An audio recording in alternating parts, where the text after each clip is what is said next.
Have you ever felt something, without knowing why?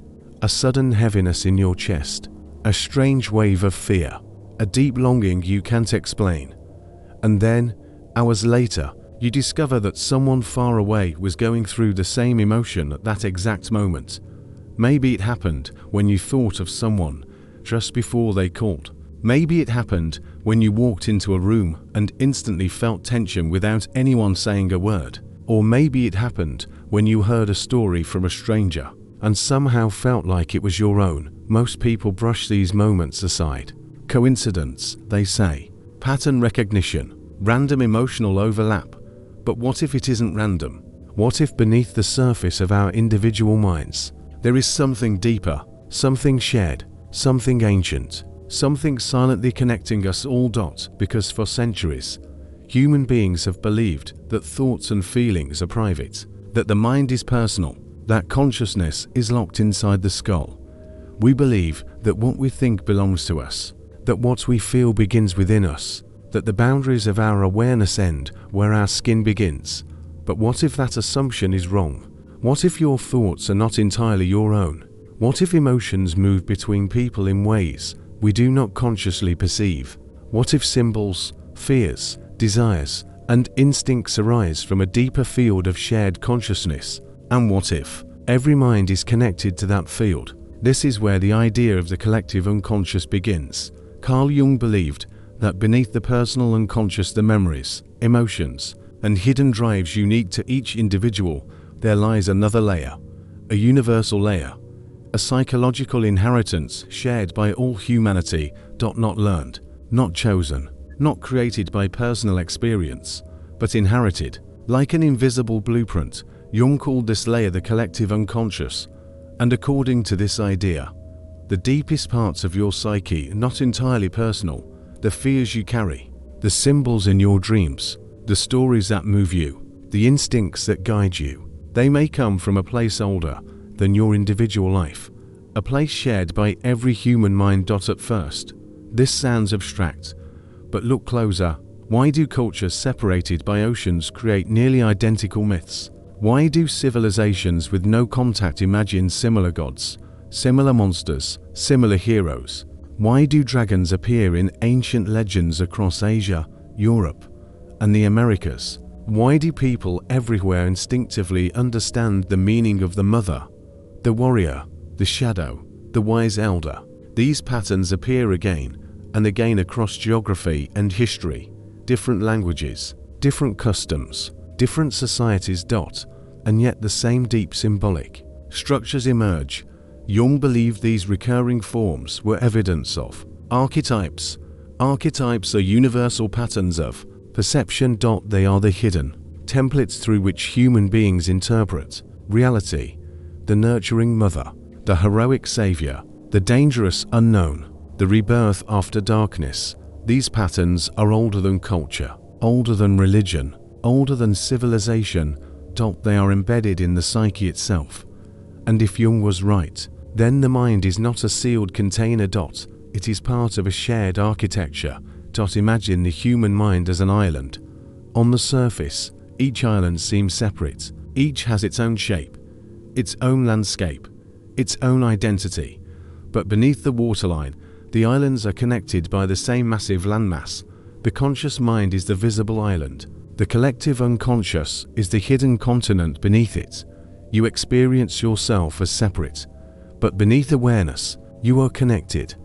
That means some of what you feel may not begin in you alone. It may emerge from the deeper human field, beneath all minds. This may explain why certain emotions seem contagious even without words. Walk into a room after an argument and you can feel the tension immediately. No one explains it. No one needs to. Something in you reads the emotional atmosphere instantly. Why? Because human beings are constantly transmitting and receiving subtle signals: facial tension, posture, breathing patterns, micro-expressions. But beyond that, there is something even harder to explain. The way emotional states seem to spread through groups. One anxious person can shift the mood of an entire room. One calm presence can settle collective panic. Crowds synchronize emotionally. Families synchronize emotionally. Communities synchronize emotionally. Why? Because human beings are not isolated emotional systems. We are relational systems. Our inner states affect one another continuously. And the deeper the connection, the stronger the influence. Think about grief. When one person mourns, others feel it. Sometimes even before words are spoken. A child senses a parent's anxiety. A partner feels the other's sadness. A friend notices something wrong instantly. This happens so naturally that we rarely question it. But what if emotional resonance is more fundamental than we think?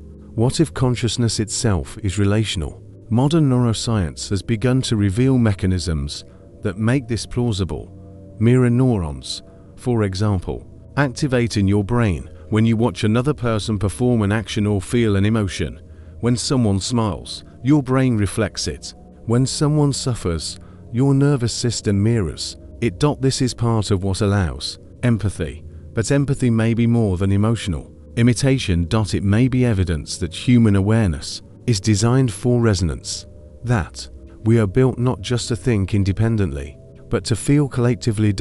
And if we are wired for resonance, then the boundaries between my feeling and your feeling become less clear. This changes the way we think about individuality, because if your emotions are shaped by others, if your thoughts arise through inherited patterns, if your inner life is influenced by a collective field, then the self is not isolated. It is participatory. You are not a separate consciousness floating alone. You are a node in a larger network. And this network influences what feels natural, meaningful, frightening, sacred, or desirable. This becomes obvious when we look at mass emotion. Why do entire societies become anxious at once? Why do cultural moods emerge? Why do millions of people begin craving the same things, fearing the same threats, repeating the same narratives? Because minds influence minds, and beneath those interactions lies a deeper symbolic order shaping perception. Consider how quickly fear spreads. One rumor ignites panic. One threat reshapes public emotion. One symbol mobilizes millions. This is not just social influence. It is collective activation. A symbol touches something ancient in the psyche, and the emotional response spreads through the network. This is the power of the shared unconscious. The same is true for hope. A powerful idea can awaken courage in millions. A shared vision can unite strangers. A symbol can create belonging. Flags, stories, songs, rituals. These are not powerful because of logic alone. They are powerful because they speak the language of the collective psyche. That language is older than words. It speaks through image, through myth, through emotion, and every culture uses it because beneath all human differences lies a shared symbolic grammar. That may be why art moves us before we understand it. Why music touches emotions words cannot reach. Why dreams feel meaningful even when irrational. The collective unconscious communicates in symbols. And symbols bypass the rational mind. They awaken ancient structures buried deep within awareness. That is why certain images provoke immediate emotion. Dark forests, open skies, falling water, firelight in darkness. These images carry emotional weight because they activate archetypal patterns. The same is true for stories. The hero's journey appears everywhere. An ordinary person leaves safety, faces darkness, transforms, and returns renewed. This story structure exists in myths, religions, films, and literature across all cultures. Why? Because it reflects an archetypal movement in the psyche. The movement from innocence to struggle to transformation. We respond to it because we live it internally. The collective unconscious is not merely theoretical. It appears in the emotional patterns of human life. And once you begin to notice it, you see it everywhere. You begin to realize that many of your deepest responses are not isolated reactions. They are echoes of shared patterns. Your fear of abandonment, your hunger for meaning, your attraction to transformation, your longing for a belonging. These are deeply personal feelings, but they are also profoundly universal.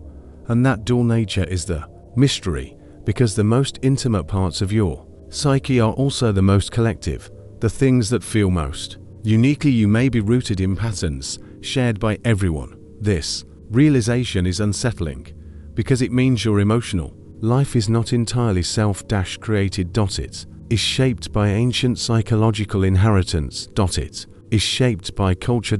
It is shaped by the collective field of human meaning. And yet this does not make your experience less real. It makes it more connected. You are not less individual because you share human patterns. You are more deeply human. But this also raises an uncomfortable question. If so much of what we feel is inherited, if so much of what moves us comes from collective structures, then how much of our inner life is truly chosen? That question takes us deeper, because once you realize the psyche is shaped by inherited symbols, you begin to wonder what else is being shaped. Not just feelings, but beliefs, not just instincts, but identity. And this is where the collective unconscious becomes not only fascinating but transformative, because if hidden structures shape the way you perceive reality, then becoming conscious of them changes everything. And that is where our journey truly begins. If the deepest layers of the human mind are shared, then the question is no longer whether we are connected. The real question is, how deeply does that connection shape the person you believe yourself to be? Because once we accept that emotions, symbols, and instinctive responses arise from shared psychological structures, another possibility emerges, a possibility far more unsettling. What if your identity itself has been shaped by forces deeper than personal choice? Most people believe identity is self-created.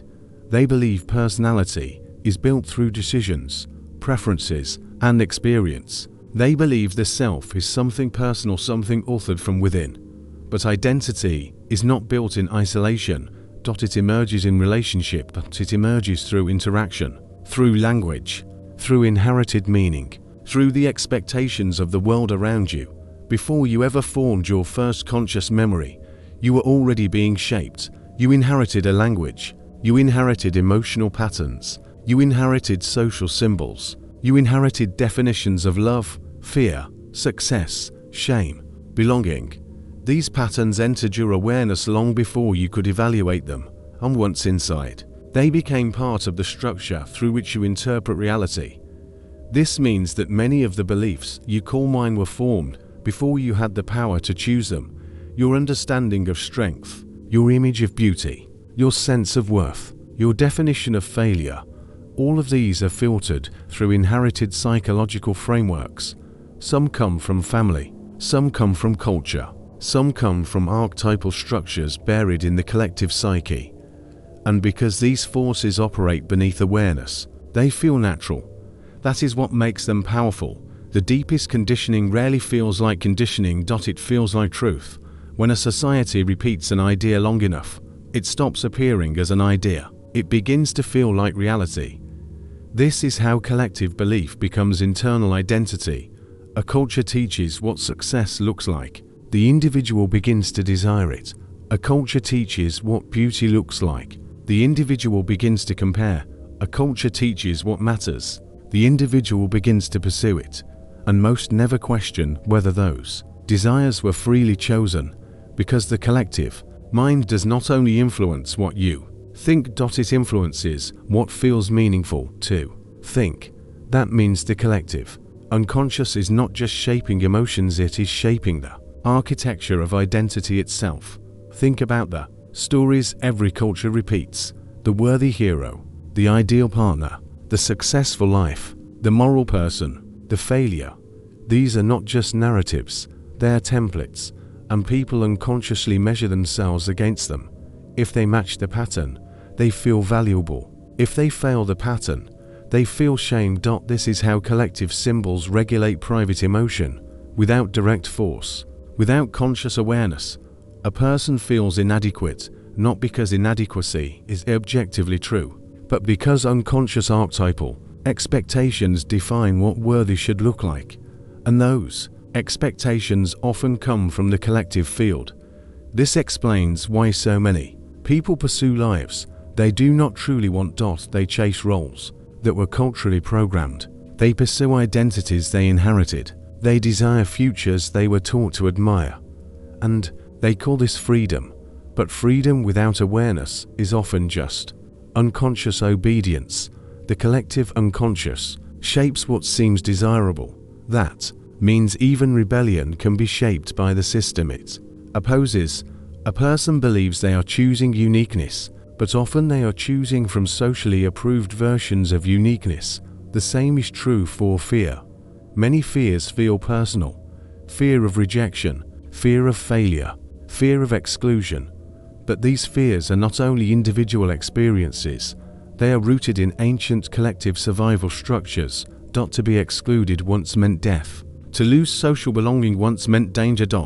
So the psyche developed deep, emotional responses to preserve connection. Those responses still live within modern consciousness.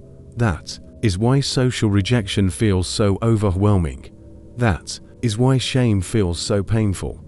That is why belonging feels so necessary. These emotions are not weaknesses. They are inherited survival codes. The collective unconscious stores them and transmits them through generations. This means your reactions are often older than your personal life. Sometimes far older. The fear you feel today may carry the emotional memory of countless generations. The longing you feel may reflect something ancient in the human condition. This changes the meaning of self-awareness, because self-awareness is no longer just understanding personal behavior. It becomes the process of identifying inherited psychological structures. It becomes learning to ask, which parts of me are truly conscious choice, and which parts are inherited programming? This question changes everything. Because once you see that much of identity is conditioned, the illusion of a fixed self begins to dissolve. And this can feel terrifying, because identity provides certainty. People cling to labels, beliefs, roles, and narratives because they create psychological stability. I am this kind of person. I believe these things. This is who I am. But if those definitions are shaped by unconscious collective structures, then identity becomes less solid. It becomes fluid. Relational. Dynamic. This realization can produce discomfort because it forces confrontation with uncertainty. If inherited beliefs shaped your worldview, if collective symbols shaped your values, if social expectations shaped your desires, then who are you beneath all of that? This question has no easy answer, but it points toward a deeper kind of freedom. Not the freedom of total independence, because total independence may be impossible, but the freedom of conscious participation. You may not be able to escape the collective field, but you can become aware of it. And awareness changes the relationship. The moment you see the pattern loses some of its control. The moment you recognize inherited fear weakens. The moment you question unconscious desire becomes clearer. The moment you see the collective symbol shaping identity becomes more flexible. This is why awareness is transformative, because unconscious patterns govern behavior only while they remain unseen. Once seen, they become choices. And this is where the individual gains agency. Not by escaping the collective unconscious, but by recognizing its influence. Think of it like waking inside a dream. While dreaming, every event feels absolute, every fear feels real, every symbol controls the emotional response. But once lucidity emerges, something changes. The dream may continue, but awareness alters your relationship to it. You are no longer fully possessed by the dream. The same is true for collective conditioning. The structures remain, the archetypes remain, the inherited patterns remain, but awareness introduces freedom within the structure. That freedom is subtle but profound. It allows you to pause before reacting. To question before obeying. To observe before identifying. And in that space, something remarkable happens. You begin to distinguish between inherited thought and conscious thought. This may be the beginning of psychological liberation, because the most powerful forces shaping the mind are often invisible. not because they are hidden intentionally, but because they have always been present. Like water to a fish, the fish does not notice water because it has never known anything else. Likewise, most people do not notice the collective structures shaping their perception because those structures define normality itself. That is why awakening feels disorienting, because to become aware of collective influence is to realize that many obvious truths are socially inherited constructs. This can be destabilizing, but it can also be deeply empowering. Because when you realize that not every fear is yours, not every desire is yours, not every belief is yours, then you gain the ability to choose more consciously.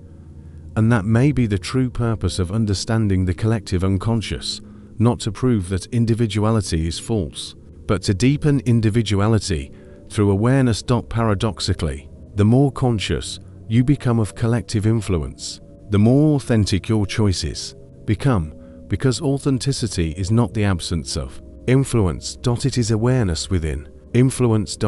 It is the ability to participate consciously in the forces shaping you. This brings us to the deepest question of all. If human beings share a hidden psychological network, if identity is shaped by inherited meaning, if emotions resonate across minds, then what does it mean to become fully human? Perhaps becoming fully human does not mean separating from others. Perhaps it means becoming conscious of our connection. Because the modern world teaches separation. It teaches my thoughts, my success, my life, my identity. But beneath these boundaries lies interdependence.